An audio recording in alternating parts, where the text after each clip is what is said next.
Hey guys, I hope you're doing well. This kit took me some time to finish and I have good reason for it.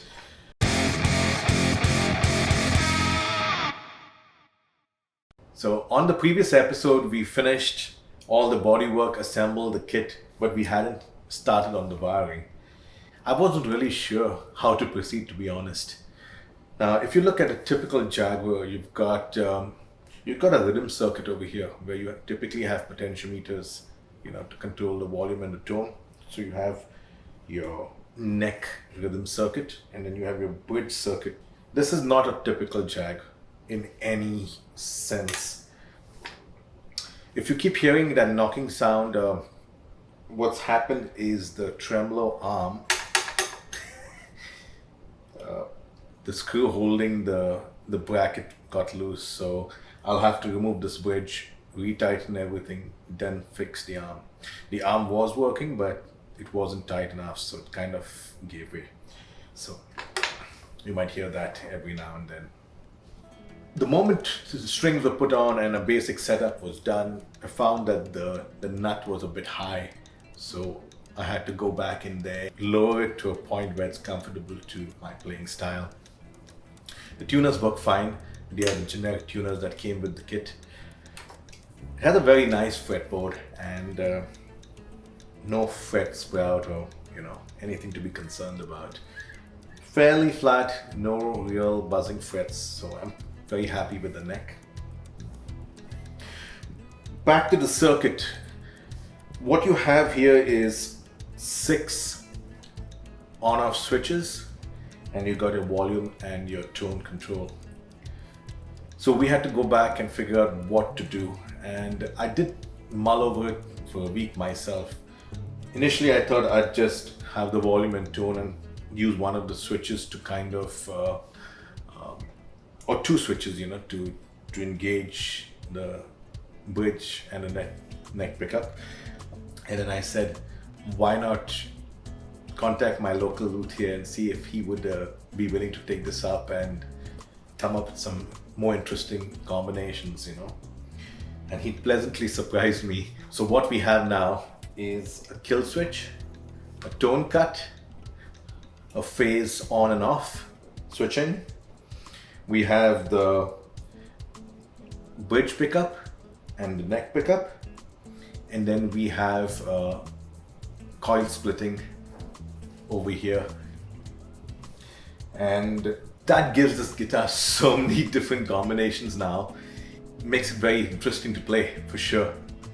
Now these are not the stock pickups that came with it. The stock pickups had 2 conductors, so with just 2 wires you're not going to be able to do all these variations. So I went in for some Fleur Alnico 5 pickups. I can leave the link in the description if you're interested. And those are 4 conductor pickups, so that's what we used on this kit. I'm not too happy with the bridge, I'll be honest. It's got a little bit of that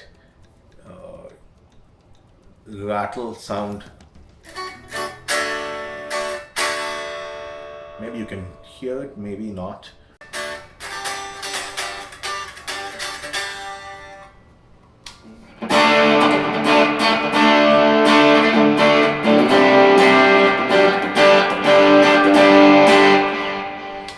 My signal chain is basically an overdrive pedal into a delay pedal into my Marshall valve state.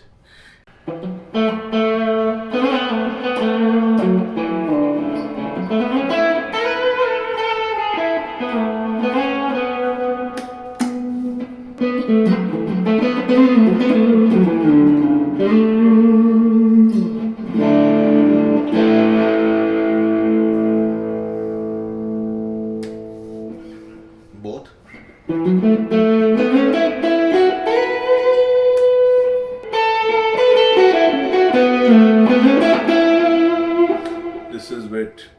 This is the full humbuckers. I tend to keep it in the coil split because I just like that cleaner tone.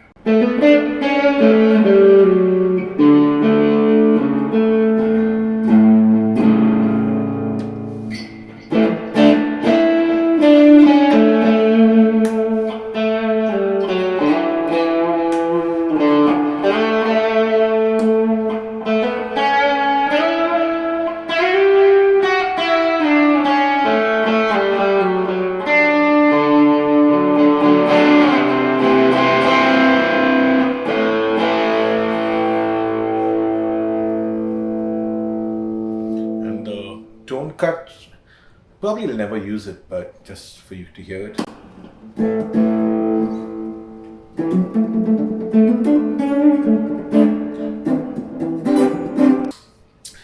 This is for some really old music out there where the guitar sits really behind the scenes and pretty much just like a layer. I even have a cheat sheet over here just to remember all the controls, because it takes a while to get used to, all these different switches. And finally, at least, I got familiar with switching my pickup configuration. It's very similar to my old Charvel, where you have, a switch for each pickup, and then you can just toggle them in and out. So I kind of like that. It's pretty cool. I'm used to that switching. The volume and the tone were fine. There was no issues there. I don't see the need to replace those potentiometers. They're fairly responsive, and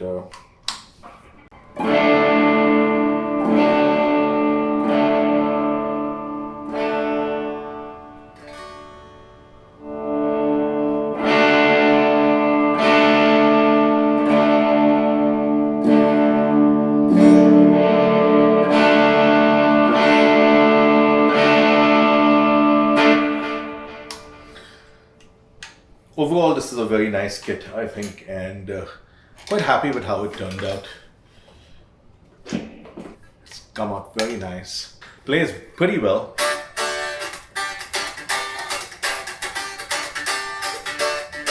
Holds tune also.